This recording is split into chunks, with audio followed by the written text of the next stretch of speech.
Yeah, I take no prisoners, you call it aggressive, but all I see is lies coming out in your message. What can you say? One of the most prominent and inescapable forms of artistic expression is street art. And while graffiti is usually associated with gang violence in economically distraught areas, graffiti art is in fact much more than its negative connotation. In fact, street art has been a major catalyst for advancing political dialogue and inspiring social change. This especially rings true for my next guest, who uses a series of stencils and removable works to set the stage for a new type of activism. His name is Sampsa, and he's a Finnish street artist that's been referred to as the Finnish Banksy. Sampsa has become internationally renowned after his art sparked a campaign against Finland's anti-piracy law that set harsh and disproportionate punishments for downloading copyrighted material. Knowing how the law treats graffiti and street artists, Sampsa has vigorously protected his identity, which is why we masked his face for this interview. I first asked him about how his art helped reverse Finland's anti-piracy law. The levels of hypocrisy are quite massive when it comes to the copyright laws just globally. I mean, we know by now that everything is driven out of Hollywood. Hollywood itself escaped New York because of the stringent copyright laws that they had there. And copyright is one of those things that affects virtually everybody on the globe, but very little people feel that they have a stake in the game. File sharing has become the largest medium in the world. You've got billions of people doing it daily. Except, a few are being handpicked and their lives are being ruined with excessive fines, quite draconian responses from government, all pulled by lobbyists. So it's something now that if you can get people to pay attention, that file sharing is an excellent medium. It's light, it's modular, streamlined, it's efficient, it's sustainable, instead of printing discs and videos, et cetera, that we should be looking for file sharing medium solutions, not vilifying file sharing. Yeah, absolutely. And your street art actually helped reverse that law. Were you surprised with how powerful art can be and how it inspired people in Finland to take action? It's just the beginning. Surprised is probably a pretty good word for it.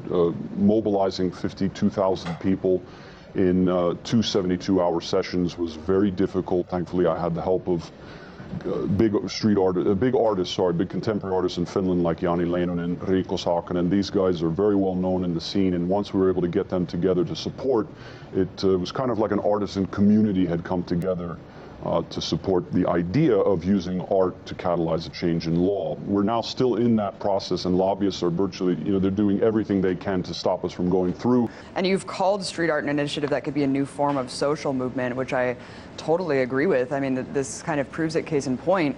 How did you get into street art initially? I mean, were you always kind of politically conscious and politically motivated, or did that come later? It was activism first. I've been working on different behind the scenes. Of course, that's why I keep the name, private, which is because I've been working in activism for quite some time. Street art just became a tool, and this was after the fact. Probably about 4 or 5 years of solid activism and studying specifically Finnish culture, so that we'd be able to find the right mechanism and the right medium to combine in order to affect measurable change. And of course, the most famous street artist probably right now is Banksy, whose work I love, but I mean, his popularity has almost become a brand. Sampsa, what do you think about places rather, like Walmart selling expensive prints of his Destroy Capitalism work?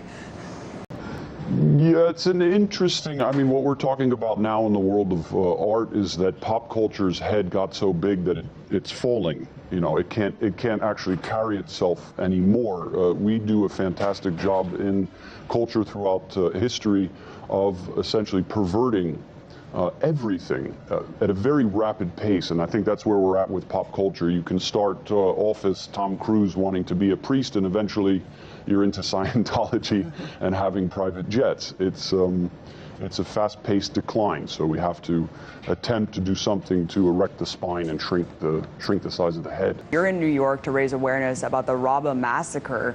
83 people dead. Of course, thousands more that you're talking about, over the last couple of years. Talk about this new campaign and explain the mural that you painted in Brooklyn about it. Yeah, I had basically because it wasn't just the sit-in and the Rabba massacre that occurred. The students are still being shot and killed as they are protesting. Unfortunately, you have conservative families that are not fans of the military occupation, and they too are going to the streets. But unfortunately, the students and the average everyday people that recognize we are rolling back the clock to 1952 dictatorship, and we're not happy with that. They're being coupled together with the Muslim Brotherhood and being called terrorists, which was obviously quite strange and odd for them. So the piece essentially is a guy walking. There's a YouTube clip. I was with an Egyptian artist. Unfortunately, when it was happening, there was a guy walking. He showed me the YouTube clip with the peace sign up, and you can literally see the bullet holes going through him. So you see a peace target, and then you see peace. You see a target, and then you see bullet holes going through.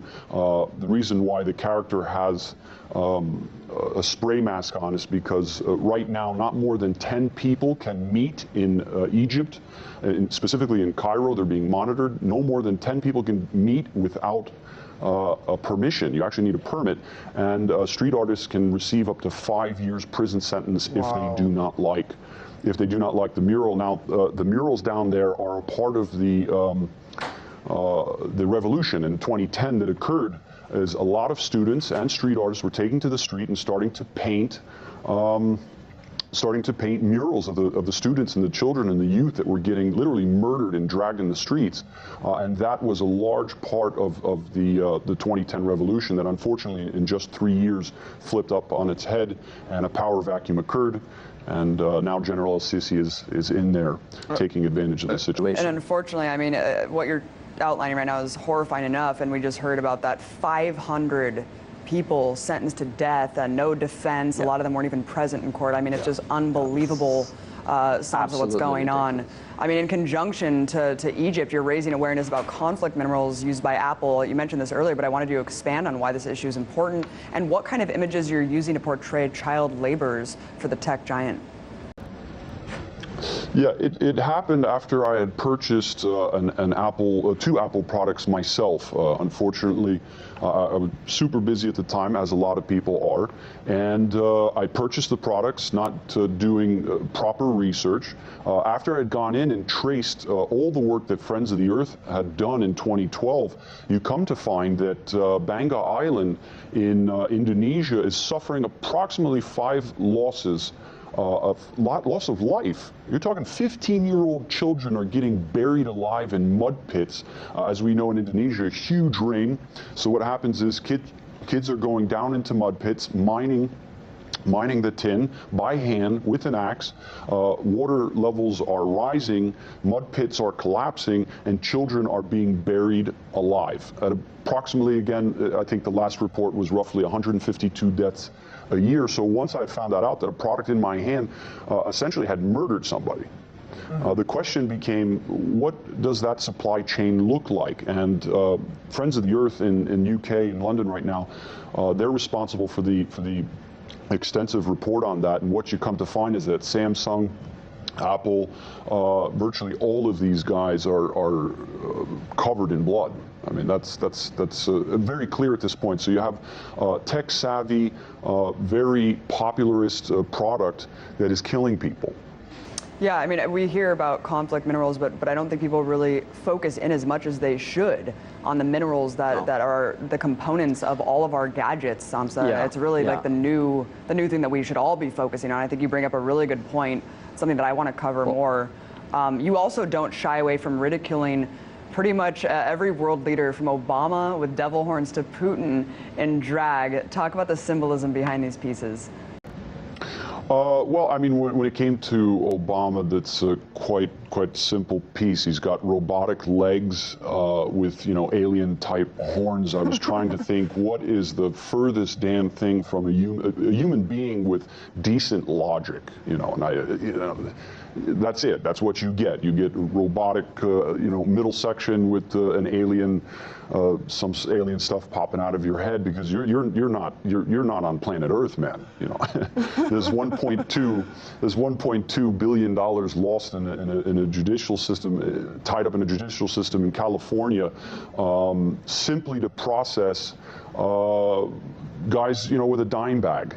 So Colorado, hey, you're okay, smoke marijuana, but California, let's drag 16-year-old children in a false drug war when CIA has been helping bring up drugs from South America for what, about 3 decades now? So that's madness. So that's what that piece had to do. The piece with Putin in Paris was actually in support of Kostya Altonen, Konstantin Altonen, sorry, his pet name or other name is Kostya, but Konstantin Altonen, of course, was covered probably by RT, by everybody, every news station covered when a Russian artist had painted Vladimir Putin and Medvedev with breasts. He ended up arriving in Paris, and a friend of mine who was a journalist out in St. Petersburg said, hey, you're out in Paris, if you can give him a hand, Kostya literally has $2 in his pocket and could use some support. So we called some friends out in Finland, and we got him an exhibition over there, which helped to raise some money. He was able to sell some paintings, but this was strictly in support of somebody who took a stand. He knew very well after Pussy Riot that they were going to come for him, and he had to leave his wife and child behind. I remember sitting with him and a bottle of vodka, and he wasn't happy to be separated from his family. Right. Well, I love the pieces, Sampsa. Incredible work. I mean, do you have any advice for street artists who don't want to get arrested, who want to get their work out there, and talk about where you're headed next? We have about a minute left. Sure. For suggestions for other street artists is that even if you're doing murals of squirrels and all kinds of other funny stuff, listen, pro bono work, man. Get out there and do something to help the environment around you. Where I'm heading next is UN Security Council open letters coming out. We're working with Occupy London Times, and that letter should be released. And we're going to be asking UN Security Council, Amnesty International, and all of those organizations to support us in seeing General Sisi held for war crimes in ICC court. Sampsa, incredible. Thank you for changing the dialogue through symbolism, through incredible art, changing the world pretty much. Sampsa, street artist, activist, really appreciate you coming on. That's our show, you guys. Join me again tomorrow when I break the set all over again.